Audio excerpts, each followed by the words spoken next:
La Nouvelle Souabe est une zone de l'Antarctique d'une superficie de 600 000 km². Elle est comprise entre la longitude 20 degrés Est et 10 degrés Ouest, qui a été revendiquée par l'Allemagne nazie et qui appartient maintenant aux Norvégiens depuis 1945.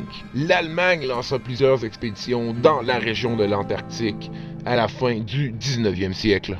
La première expédition est menée par le professeur de géologie Erich Dagobert von Drygalski en 1901. L'expédition, composée de 27 hommes, dure plus de 2 ans car le navire, le Gauss, est resté bloqué pour plus de 14 mois dans la banquise.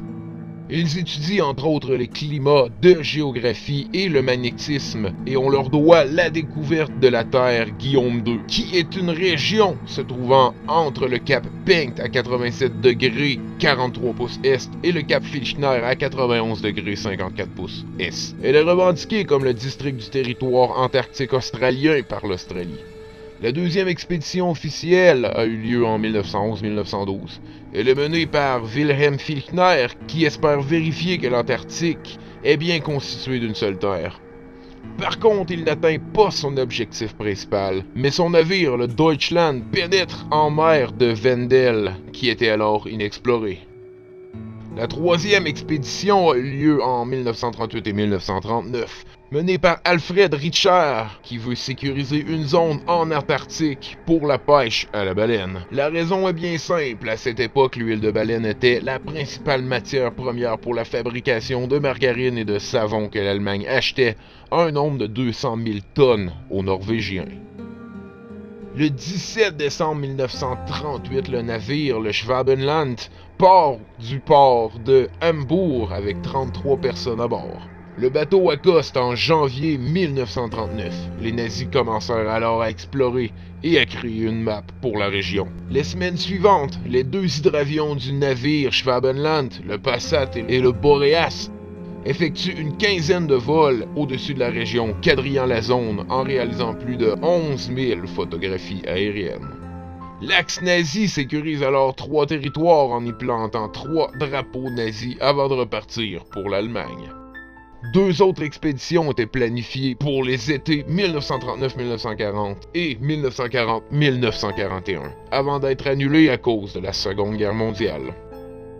Après la guerre, en 1946, les Américains tentèrent de sécuriser le territoire et d'arrêter les nazis restants qui étaient en liberté. Cependant, plusieurs officiers restèrent introuvables. Plusieurs spéculent alors que le reste des nazis se sont sauvés en Antarctique. Un bon nombre de missions furent organisées sur le continent afin d'y déloger les derniers soldats du Reich, mais sans aucun succès. Les expéditions se soldent alors par beaucoup de morts et par une perte matérielle énorme. La défense de l'Antarctique organisée par le reste de l'Axe était simplement trop puissante. De retour aux États-Unis, l'amiral Richard Byrd dira dans une de ses conférences de presse le 5 mars 1947 que la menace la plus grande vient maintenant du pôle sud car ils ont observé des engins volants pouvant atteindre des vitesses impressionnantes.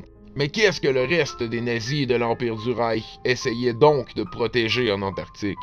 Pourquoi offrir cette résistance, et cela après la défaite du Reich et du Führer? Les bases de Neuschwabenland furent abandonnées, même s'il fut difficile pour les États-Unis d'expliquer la perte de plusieurs bateaux de guerre, d'avions de combat et de soldats. Plusieurs stipulent alors que les nazis restants en Antarctique se seraient sauvés vers l'Argentine. Finalement, le 8 janvier 1956, plusieurs scientifiques du Chili revenant d'une expédition sur le continent observèrent pendant plusieurs heures des objets volants non identifiés dans le ciel de l'Antarctique, visibles en naviguant vers les côtes de l'Afrique du Sud. Seraient-ce des nazis toujours actifs ou les Américains qui décidèrent d'aller jeter des bombes sur les bases allemandes? Cette question resta à jamais sans réponse et les théories du complot commencèrent à fuser de toutes parts. Les théories de complot remontent à très loin dans l'histoire de l'humanité. Du suaire de Turin jusqu'aux nazis en passant par les États-Unis, il semble que l'être humain sera toujours capable de justifier l'impossible.